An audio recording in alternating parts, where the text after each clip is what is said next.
नमस्कार दोस्तों, India's growing military power YouTube channel में एक बार फिर से आप सभी का स्वागत है। आज हम बात करेंगे चीन द्वारा अपने तीसरे और अब तक के सबसे शक्तिशाली और विशालाकार एयरक्राफ्ट कैरियर फुजियान को सी ट्रायल्स में भेजने के दौरान ही भारत की तरफ से दिए गए जवाब के बारे में। दरअसल कल दुनिया भर के अखबार और न्यूज मीडिया चैनलों में ये खबर छाई रही कि चीन की तीसरी और अब तक की सबसे बड़ी और घातक एयरक्राफ्ट कैरियर फुजियान को सी ट्रायल्स में उतारा गया है। इसका मतलब ये एयरक्राफ्ट कैरियर अगर सब कुछ सही चलता है तो आने वाले एक साल के भीतर पीपल्स लिबरेशन आर्मी नेवी यानी चीनी नौसेना में शामिल हो सकती है। चीन का ये तीसरा एयरक्राफ्ट कैरियर अत्याधुनिक ई-मॉल सिस्टम से लैस है और ये दुनिया का पहला conventionally powered EMALS equipped CATOBAR aircraft carrier है। अब तक ऐसे कैरियर सिर्फ अमेरिका के पास ही थे और वे सब न्यूक्लियर पावर्ड है।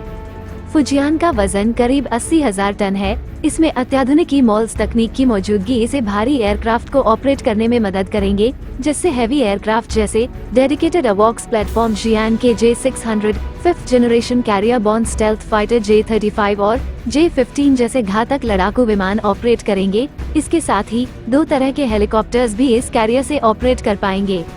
इस एयरक्राफ्ट कैरियर के ऑपरेशनल होने के बाद हिंद प्रशांत के क्षेत्र में शक्ति संतुलन पर असर पड़ना तय है।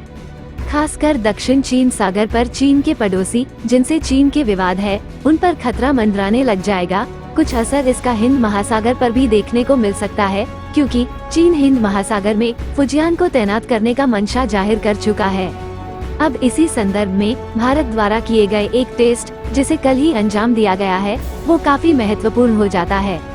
दरअसल कल DRDO ने स्मार्ट यानी supersonic missile assisted release of torpedo का सफल परीक्षण को अंजाम दिया है ओडिशा के अब्दुल कलाम द्वीप से। स्मार्ट को वर्ष 2020 में DRDO द्वारा पहली बार सफलतापूर्वक टेस्ट किया गया था। अब इसे चीन के एयरक्राफ्ट कैरियर फुजियान का जवाब क्यों कहा जा रहा है, इसे समझने के लिए हमें स्मार्ट के ताकत को जानने होंगे।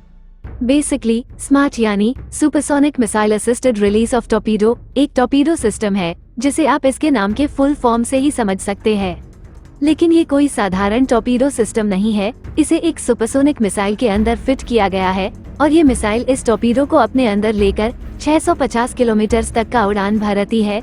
उसके बाद ये टॉर्पीडो को दुश्मन के जंगी जहाजों की तरफ लॉन्च करती है, जिसके बाद टॉर्पीडो खुद 20 किलोमीटर डिस्टेंस और कवर करके अपने टारगेट को चोरी छुपे ध्वस्त कर देती है। स्मार्ट का सबसे खास बात ये है कि ये सुपरसोनिक स्पीड में उड़ान भरती है, जैसे ब्रह्मोस क्रूज मिसाइल उड़ान भरती है। ब्रह्मोस की तरह स्मार्ट भी लो फ्लाई करके टारगेट के पास में पहुंचती है, जिसके बाद में ये अपने अंदर के टॉर्पीडो को दुश्मनों के जहाज की तरफ लॉन्च करती है, जिससे दुश्मनों के जहाजों के एयर डिफेंस सिस्टमों के लिए इसे इंटरसेप्ट कर पाना बेहद ही मुश्किल हो जाता है। और यहाँ पर बताया जा रहा है कि जब ये ऑपरेशनली लॉन्च किए जाएंगे दुश्मनों के खिलाफ, तब ऐसे दर्जनों स्मार्ट को एक साथ छोड़ा जाएगा दुश्मनों के जहाजों, जिसे दुश्मन के जहाजों में तैनात राडार और एयर डिफेंस सिस्टम इन्हें रोकने में असफल रह जाएंगे। अब इसके साथ नौसेना चाहे तो ब्रह्मोस मिसाइल को भी दाग सकती है, ताकि दुश्मनों के जहाज ब्रह्मोस और स्मार्ट को पहचान न सके, जिससे दुश्मनों के जहाजों के बचने के चांसेस और कम हो जाएंगे।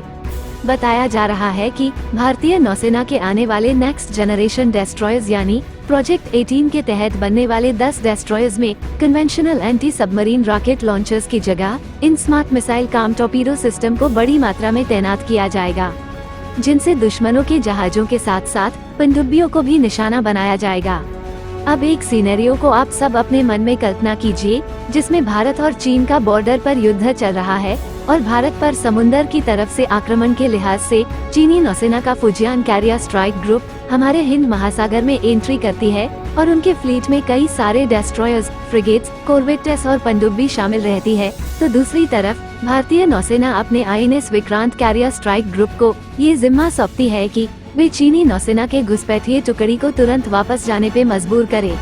अब सोचिए, अगर इसी सिनेरियो में दोनों नौसेना के बीच आमने सामने की लड़ाई होती है, तो हमारे भंडार में तैनात स्मार्ट और ब्रह्मोस मिसाइल एक साथ कितने कहर बरपा सकते हैं। इनके साथ साथ अगर भविष्य में भारतीय नौसेना द्वारा तैनात किए जाने वाले long range cruise missile, submarine launched cruise missile और लैंड बेस्ड अग्नि prime anti ship ballistic missile को भी इस लिस्ट में शामिल कर लिए जाए, तो ये चीनी नौसेना के लिए काल बन सकते हैं और शायद हिंद महासागर के कोक में ही फुजियान कैरियर स्ट्राइक ग्रुप का सलिल-समाधि हो सकती है।